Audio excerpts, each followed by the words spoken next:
In today's fairly quick banner breakdown, we're going to talk about the 2 new units added with Anastasia Pickup Summon 2, and whether or not it is worth your quartz.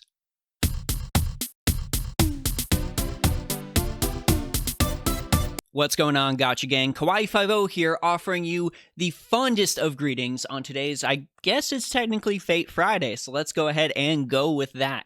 We got a new banner that popped up for the first Lost Belt, Anastasia Pickup Summon 2. Somehow it is called that, even though Anastasia is not on this banner at all. Today's video is going to be fairly short. I just want to talk about these 2 new units. Craft essences on this banner are the same, and we'll talk about whether this is more worth summoning on than Anastasia's banner.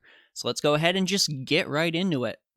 And we're, of course, going to kick this off with the game's very first 3-star Avenger and a lot of people's favorite character from Lost Belt 1, Antonio Salieri. Salieri will be added to the story summon upon completion of Lost Belt 1, so do not worry if you missed getting him this time, he is going to be available again in the future. Let's start our conversation with a look at Salieri's deck. Salieri's deck is Quick, Arts, Buster with an Arts type Noble Phantasm. Pretty solid deck for a character that is designed around dealing arts damage. Salieri's got 3 passive skills in his arsenal. Avenger rank C increases NP generation when taking damage by 16% at the cost of reducing the party's debuff resistance by 6% except himself. 6%, not a big deal, totally okay debuff, not gonna hurt ya. Salieri's second skill, Oblivion Correction rank B, increases critical damage by 8%, something we really want an Avenger to have. And Salieri's final skill is Self-Replenishment Magic rank C, which charges Salieri's own NP gauge by 3.3% every turn. Again, another solid boost for a character that's designed as an arts type damage dealer. Salieri is designed as an arts crit style servant based on the skills that he has in his arsenal. His first skill is Innocent Monster rank EX, which gains critical stars for him every 3 turns and also increases his crit damage for 3 attacks for the next 5 turns. Now he'll be gaining 5 to 10 stars depending on level, and his crit damage will be buffed up by 20 to 30%, also depending on the level. Salieri's second skill is what sets him in place as an arts type damage dealer. Wailing Facade rank A increases his arts performance for 3 attacks for 5 turns. This is again between a 20 and 30% boost. And Salieri's final skill is Wildfire rank B. It reduces one enemy's defense for 3 attacks for 5 turns. Now, obviously, you're going to want to be building Salieri as sort of a crit damage dealer, arts crit servant. So I would recommend leveling his skills 1, 2, 3 in that order. Salieri's Noble Phantasm is Dio Santissimo Misericordia de mi, to the Great One up in heavens, please take pity on me. It's a mouthful, but what this skill does is also a mouthful. It deals arts type damage to all enemies and also reduces their arts resistance for 3 turns. It also has a demerit of reducing the party's crit star generation rate by 20% for 3 turns. This is the heftiest demerit that Salieri has in his arsenal, but he's a 3-star servant, so there had to be something to make up for the fact that he's only 3 stars. Now, this demerit, even though it can be pretty hefty, you can get around it by having any support with, say, a fragment of 20-30 on them, or just any quick type star supporter to help generate those stars, help Salieri overall fill his role. Salieri overall can be a decent farmer at the end of the day, but his Avenger class sort of ends up hurting him rather than helping him in this regard. Because of the way the Avenger class affinity works, Salieri is going to only really do a ton of extra damage to Berserker class enemies. And that in general is not going to make him a super great farmer compared to just bringing along Berserker type servants or servants that overall have a class advantage. However, when it comes to being an arts crit servant, Salieri ends up dealing a pretty good job at that based on his skill set. So I would actually recommend bringing on Salieri as sort of a arts type damage dealing boss killer against Berserker type enemies. Pop his Noble Phantasm first, and then use that sort of ability to build off of that and deal extra damage with your arts type team. Maybe pair him with a Tamamo no Mai, maybe have him as support for the absolutely phenomenal Katsushika Hokusai, because you can go ahead, stack that arts damage, it's gonna get crazy.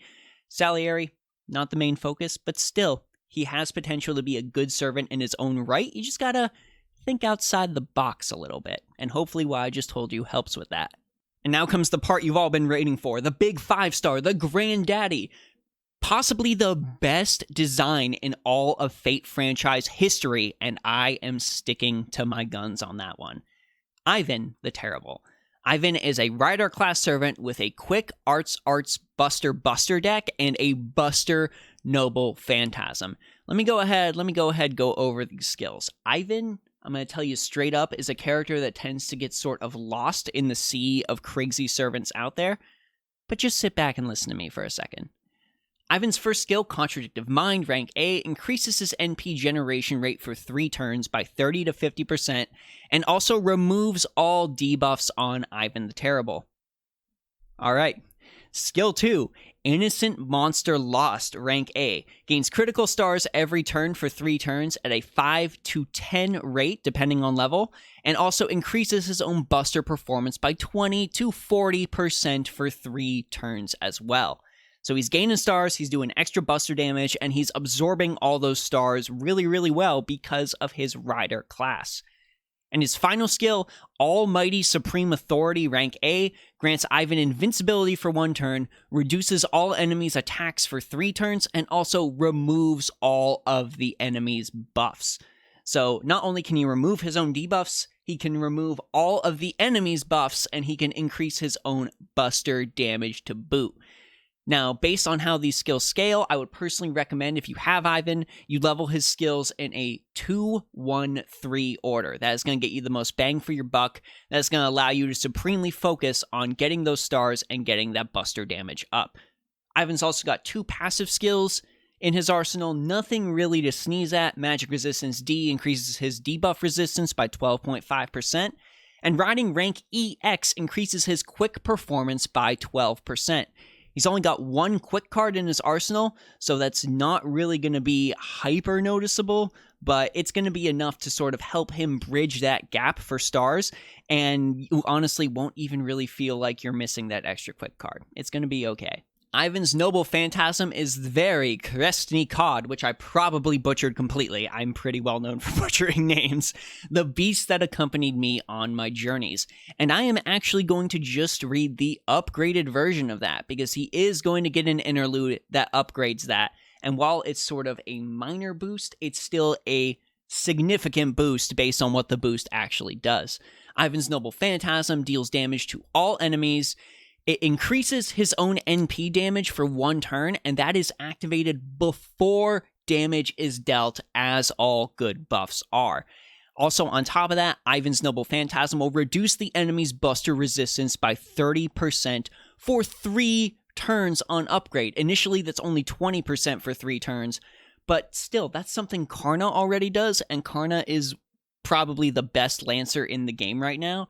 So this is actually just an absurd debuff for a character that is so clearly designed to be a Buster crit servant.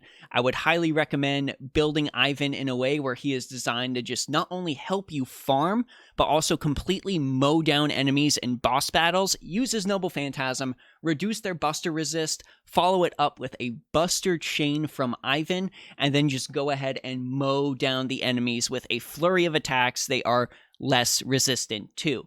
If you're looking for a craft essence to chuck on Ivan the Terrible, I would recommend absolutely any craft essence that is Buster crit related.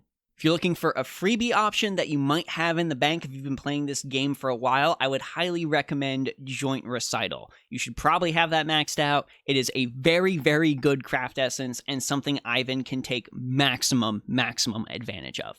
That's really the only 2 new things that got added with this update, but honestly, gang, this banner is way more worth summoning on than Anastasia's banner from a meta standpoint.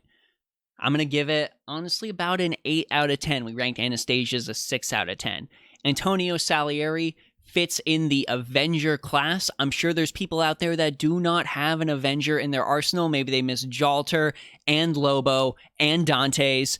If you need an Avenger to deal extra damage against those Berserkers, Salieri's going to help you out. while he's not super broken on his own, he's still pretty good, and he's going to fit snugly in any sort of arts damage dealing team, and he's going to help them out with his Noble Phantasm.